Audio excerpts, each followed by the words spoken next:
Hey guys, today on this video I'm interviewing the wonderful Lydia. Lydia is one of my clients and she is the first woman I've ever come across that had had such a similar experience to me, from hip dysplasia as a child to having crazy mental health issues as she grew up. And it turned out she was actually dealing with medical trauma. In this video, she will share a little bit more details about how her surgery actually developed throughout her life, where these telltale signs of her mental health were coming up, and what tools she's found as she's grown that has really helped her sort of move past the crippling anxiety that she's got. She does still manage it today, but there's been loads of little lessons on how to manage her friends, her family, herself through this story. So if you're struggling after your surgery with a little bit of mental trauma, or maybe you're being overwhelmed with anxiety, the tools that she illustrates in this video could really help you find the support that you need. So thank you very much to everybody that subscribes to this channel. It helps us spread awareness for medical trauma and get more of these stories out there so people know that they're not alone. So if you're not subscribed, please do, to help us keep raising awareness. Otherwise, here's Lydia and enjoy the video. All right. Well, good morning, Lydia. It would be lovely to hear a little bit more about your story, like what age you were when you had to have the hip replacement and why. That would be great if we could start there. Yeah. So I had my hip replacement when I was 16, so in 2017, and it was a long time coming. Basically, I had to wait until I was old enough to have it, as I was born with hip dysplasia. So I had lots of operation before I finally got to my hip replacement, which was my last operation that I've had. So it's been quite a while now, luckily with no problem. And with your hip dysplasia when you were a kid, what kind of operations did they do there? Because you had several. When did they discover it? Yeah. So when I was born, I a couple of years, maybe like 6 months to a year, when I started crawling, my parents kind of noticed I was crawling in circles, and then when I started to walk again, like I had a bit of a limp and I definitely would just kind of like curve around in the same way. Instead, I couldn't really walk in a straight line, so they kind of realized that something was wrong, so they took me to the doctor, and they did all the tests, like the clicky hip stuff, and the doctor said that there was nothing wrong and it was fine. But I think my mum kind of had this kind of like mother's instinct thing, like she kind of knew something was up. So she like went back several times and got them to listen to her basically, and then discovered that I had hip dysplasia. So I'm still not quite sure, but I had like maybe 2 or 3 operations kind of as a baby to try and correct it. And I was put in a hip spica, so like a cast from my knees to my chest, to try and like correct it for a few months. And then I guess like things kind of were fine for a while.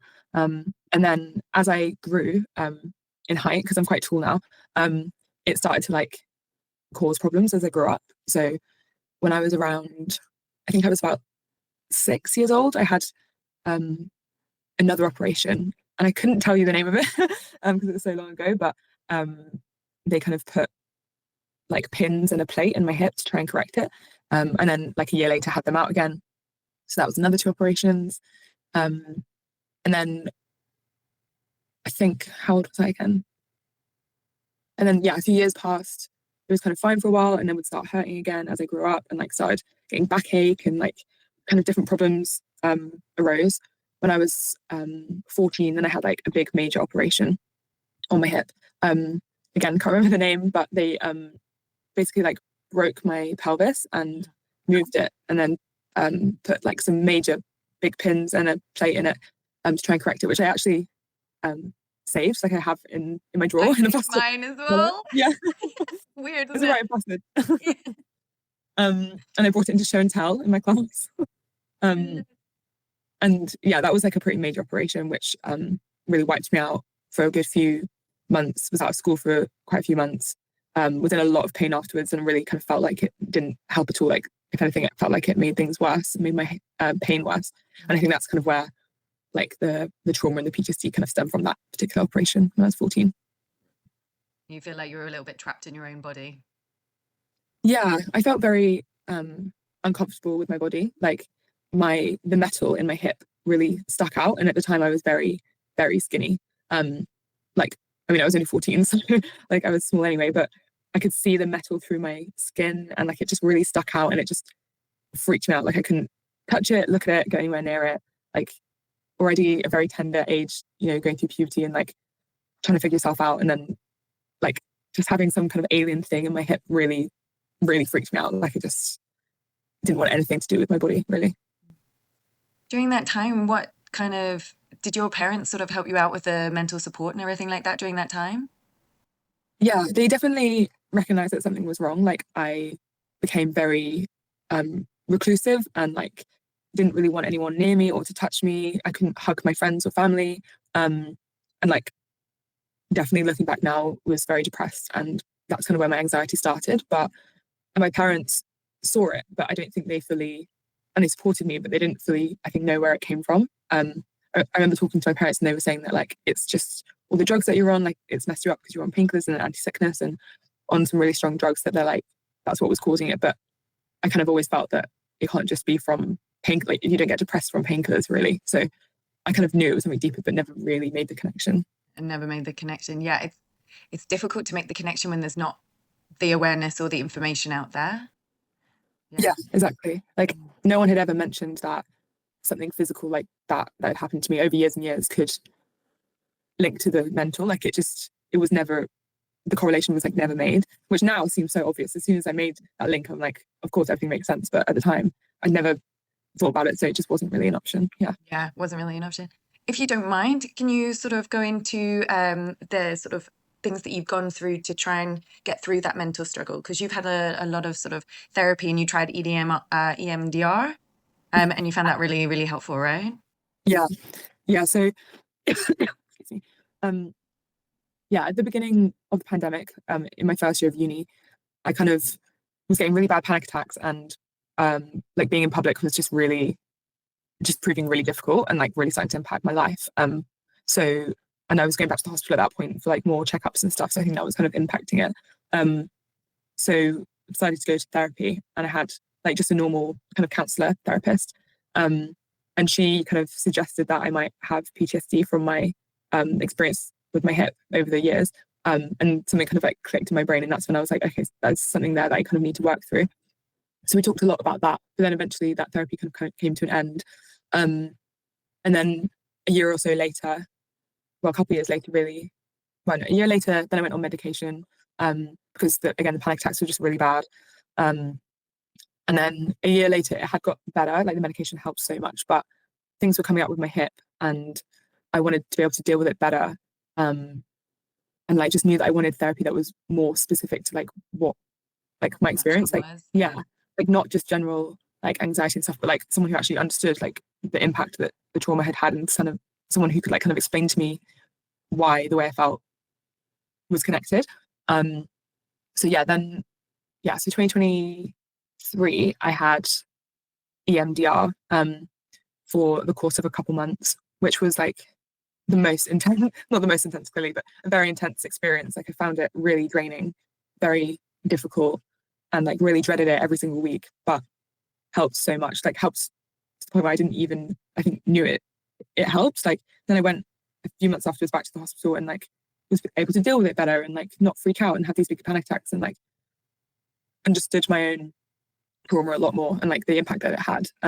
So it was horrible going through it at the time. Like it was such an intense kind of therapy, but it really, really made a difference. Yeah. I think you've got to remember that all of your experiences when you were tiny were incredibly intense experiences, you know, especially because when you're a kid, you're actually going through an incredibly adult experience. And I think a lot of parents and the hospitals and the doctors, that connection of just like, yeah, you might be a kid, but what you're actually experiencing in the hospital is insanely adult, you know, and having that respect for the child to understand that and then what might happen afterwards, I think is so important. But yeah, that I hear with that EDM, I keep getting like therapy is incredibly intense to kind of go back to that. Yeah, I've been doing quite a few sort of inner child sort of work and stuff like that, and it just keeps coming up that the trauma is stuck where I was 4 years old, and that person inside me still believes that we're 4 years old, which is why we still have the panic attacks and sort of like that intense reactions to hospital. Yeah, it's amazing work, and the mind is a insane thing. Hey, yeah, it is crazy like what comes up when you just have to sit with those memories. Like memories came up that I haven't thought about for ages, but clearly are still having like a big impact on my body that I didn't even know. It's very interesting. Yeah, that's crazy. So with your hip replacement at 16, right? Yeah. So when you had that, you had to go through a lot of recovery and everything like that. And I know that you just said that your therapy had really helped you sort of deal with the hospitals a lot better. How did you do the mental and physical kind of recovery from that one? Yeah. So for my hip replacement, it was probably one of the least um traumatic operations I've had. Like, it was so easy and simple compared to the one I had 2 years prior when I was 14. It was like so like the pain was so minimal, and like they get you up and out the next day, and it's just like so routine and so normal that I feel like I didn't really have the chance to kind of sit and wallow about it. Like, it was just like you're up and out. Um and like I've never been that good with like physio and like kind of sticking to that, but I did really try, and my parents are so supportive. So the physical recovery from my hip replacement like really wasn't as bad as we were expecting. We After the previous one, we were really like everyone was expecting for it to be awful, and it was so easy, like within a month or so, kind of like walking without crutches. And I think mentally, because at that time I just finished my secondary schools and it was the summer holidays, so I didn't miss any school. To have this operation, I felt like it didn't impact my life that much. I could carry on with my life, and in the autumn I went to college like normal, not on crutches. Like the previous operations, I was in and out of school and like missing school, and like I think that really impacted me as a teenager. But that by the time I got to 16, like it didn't disrupt my life too much. So I think that really helps the mental side of things. Like I felt like I could go back. I went to a new school in September and felt like a normal person. Like, no one had to know, like I was a new person. So when you were a teenager, it was a lot to do with sort of like social pressures and kind of like everything like that while you were at school as well, of kind of being different. I think so. Like, yeah, having to leave lessons or like be out of school for months at a time, or I wasn't allowed to do PE, so I had to sit in the student support room, and like had a limp really badly. Like by my last year of secondary school, like just before my hip replacement, limped so badly, like to the point where it was definitely noticeable, and like I was very embarrassed about it. So I think being in school was just already rough, with all that stuff as well on top, and like trying to figure out your own body and like be comfortable with yourself. Like, it was just, yeah, not a nice experience. I wouldn't go back. I know you said that they waited for you to have a hip replacement until you're old enough. Was that so that your own bone had kind of grown to a size that they could operate without you kind of like growing more into it? Is that why they waited? Because there seems to be such a massive disconnect with people being told, oh, you have to wait because you're too young. Oh, no, but you're not old enough. And they're like, there's 25-year-olds being told they're not old enough, but they're limping just like you were. And it's just kind of like, how old do you have to be? I just Yeah, interviewed a 52-year-old that was told, oh, but you're so young. And it's just like, it doesn't change the fact that I'm limping and that I'm in pain. And I yeah, wonder, like, where is this kind of like line of being too young, too old? I understand when you were 14, you were still growing and everything like that. yeah, But just yeah. Yeah, what I was told was that they had to wait until like my joints and my bones had fused, so I would stop. So I had stopped growing at that point. okay. Um, yeah, I guess, yeah, that was like the absolute earliest that they could do it, when I was 16. And I think it got to a point where it was so bad, and so like my hip was so like mangled from like years and years of different operations, that I think my consultant, when he like eventually got to my case, because we had to like go through so much to get there, was kind of like, apparently said like, why haven't I seen this girl before? Like, she needs to come in like immediately. And I think maybe at 16, if you're limping really bad and it's really affecting your life, like they prioritize that more over someone 10 years older, because they probably are maybe more able to deal with it. Not that that's right at all, I don't think so, but I know that the waiting list for hip replacements in the UK at least is so long. Like, it's the most common operation in the UK, that I think they just must have to prioritize in some way. But yeah, I mean, the pain is no different no matter what age you are. Like, if Yeah, you need a hip replacement, exactly. you need a hip replacement. And it stops your life. That thing Yeah, stops your life and you age every day that you're in pain. Yeah, yeah, it's been amazing to me talking to so many different ladies that have all had hip replacements at completely different ages. And the information they're given from their surgeons are just it's just so different. And it's so like, why is a hip replacement, when you would thought it's quite a standard operation, so different depending where you are, like what your age is and who you get? That's what seems to be the thing. It's just like, I mean, your surgeon, obviously, he was just like, I need to see it right away. But I wonder if you were lucky with that surgeon who was just like, awesome, let's see her right away. Because I'm yeah, also talking to like hip replacement patients on the waiting list who are around 20, and they're like, oh, you're not old enough, you've got to wait another 5 years. And I'm just like, how does this how does this yeah, level out? It's really it's curious to me that we can have such a difference. but Yeah. everybody's sort of been like, there was one angel, there was one doctor, there was one nurse. And I know from my own experiences, even when my mum was saying it, because my experience with my mum was very similar to yours. Like, I was walking like Charlie Chaplin like this, not in circles, but like this. And the doctor said I was being silly and I would grow out of it. I was being silly for 4 years. So it's just like, and then there was one doctor that was like, I know what this is, if we need to do this now. And it's amazing. Like, doctors and nurses are incredible, but just the difference of the kind of like urgencies and opinions and expertise is, yeah. And some people, exactly what you said, like, why haven't I seen her before? Like, why is this the first time I'm seeing her? Yeah. So it's Yeah. quite amazing. It's quite amazing. So when you were 16, I mean, it sounds fantastic that you managed to get it all done during your summer holidays, get in, get out, and it was so easy breezy compared to the other ones. What are the like key things that you learned through all of this that you would pass on to somebody else that was kind of struggling in that same situation? Because I know that you said that you weren't so good at physio, but it did definitely help towards the end. Yeah.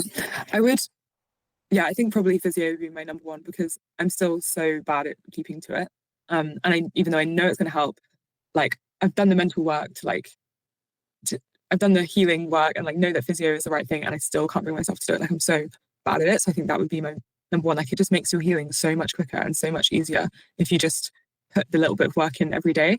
It's so boring and like no one likes to do it. And we used to call the physios physio terrorists because I hated them so much. But like, fortunately, you just got to stick with it. I think that would be the first thing. And also, I think if you're going through like the mental like struggles, just recognizing that like how you're feeling mentally might not be, but is almost definitely linked to like your physical history and your physical health if you've gone through all that kind of traumatic stuff with your body, because you might not have made the link before, but as soon as you do, I feel like so many things make sense. And like, or just to explore that if that is why you're mentally feeling like that, and that it is normal and you're not the first person to, you know, develop kind of like anxiety or depression out of something like that. It's not abnormal. You're not the only one. Because I wish that someone had just kind of tapped me on the shoulder when I was 14 and been like, this is why you're feeling like this, and it's happened before and it happens to many people, but I just, yeah, I never really had that, but I would definitely want to tell someone else that.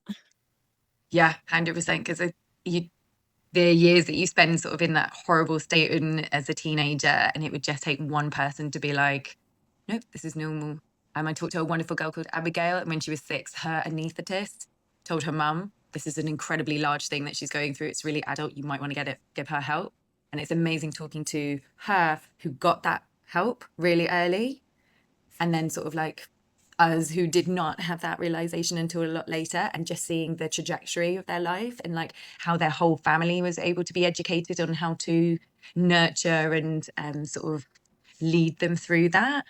Yeah, Yeah, it's quite amazing. Just that early awareness and that early sort of pickup can make yeah, all the difference to that yeah. child as well as like into adulthood. It's absolutely amazing.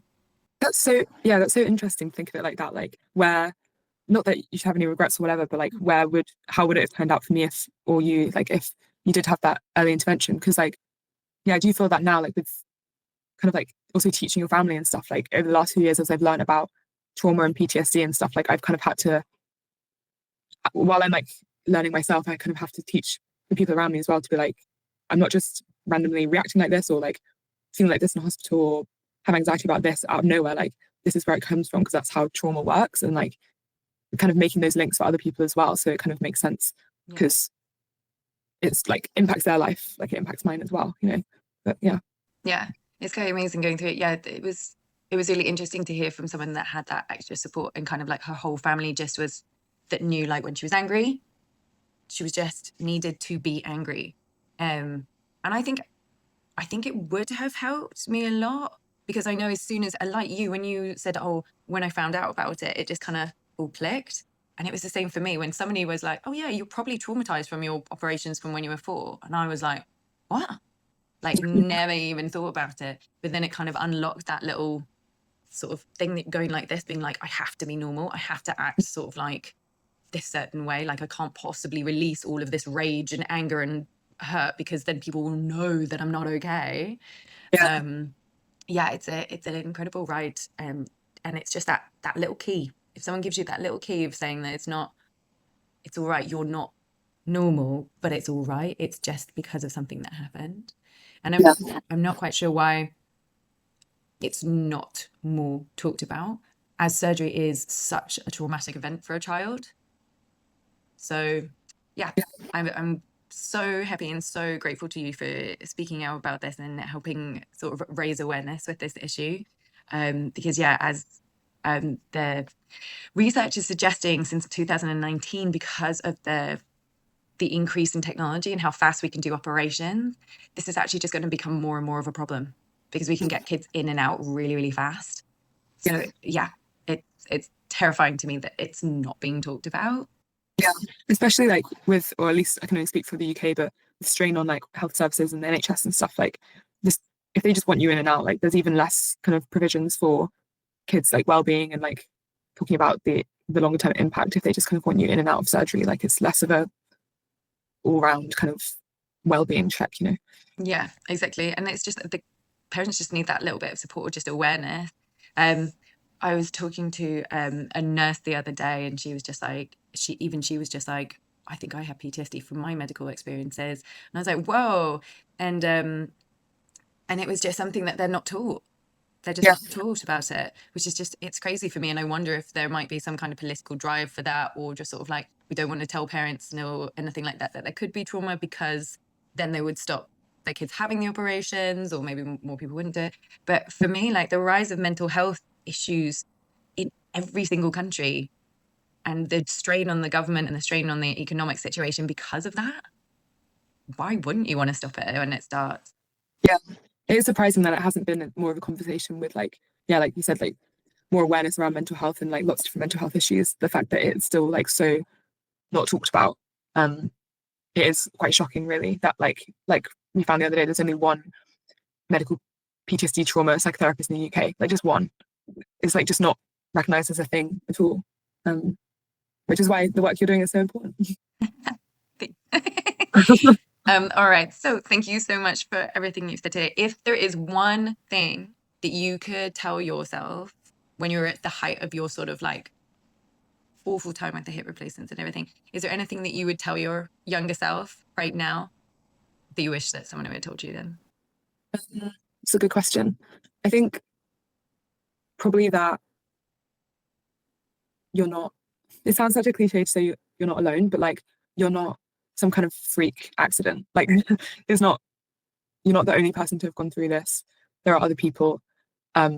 It's normal and it's a natural reaction to what you did go through. Like it's not out of proportion. You're not overreacting. Like this is completely understandable why you're feeling like this, and that one day you will have some kind of clarity and perspective on it, and understand where it came from and be able to get through it. But when you're in that point, it feels so dark and you just feel like you're going to be like that forever. But the more you work on it, like the less scary it becomes, I think. Yeah, that word freak, I've heard so many times from patients. I felt like a freak. And I just, yeah, for anybody out there that is feeling like a freak, you are not a freak. You really are not a freak. Like, I know it may feel like this in the moment, but seriously, it is part of the ride and you will be okay. So yeah. All right. Thank you so much, Lydia. You have a fantastic rest of your day. And just thank you so much for helping out with this work and contributing your beautiful story. Thanks, Del.